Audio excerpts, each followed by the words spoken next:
जसले मेरो भिडियो हेर्दै हुनुहुन्छ सबजनालाई नमस्कार अनि टस्टले भन्न चाहन्छु। म पुङ्गो शेर्पा।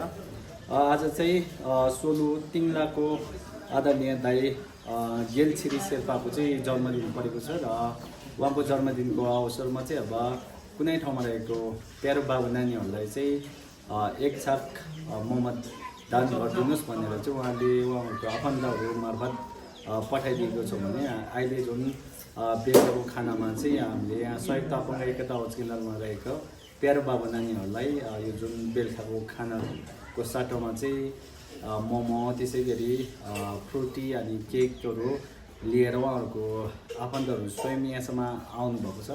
त्यसको लागि चाहिँ हृदयदेखि एकदम धेरै धन्यवाद भन्न चाहन्छु। होइन, आफ्नो जन्मदिन यति राम्रो तरिकाले यति राम्रो सोच लिएर चाहिँ अब यहाँ रहेको बाबु नानीहरूले पनि केही मिठो केही फरक खानु पाओस् भन्ने सोचले जुन यो मोमो फ्रुटी केकहरू ल्याइदिनु भएको छ, त्यसको लागि उहाँको आफन्तहरू सम्पूर्णलाई जो यहाँसम्म आउनुभएको छ उहाँलाई हृदयदेखि एकदम धेरै धन्यवाद भन्न चाहन्छु। भने आदरणीय दाई गेल छिरी शेर्पाज्यूलाई पनि हृदयदेखि एकदम धेरै धन्यवाद भन्न चाहन्छु। म आज यहाँ रहेको यति धेरै बाबु नानीहरूलाई यति मिठो मोमो खुवाउनु भएकोमा र जन्मदिनको पनि मङ्गलमय शुभकामना भन्न चाहन्छु।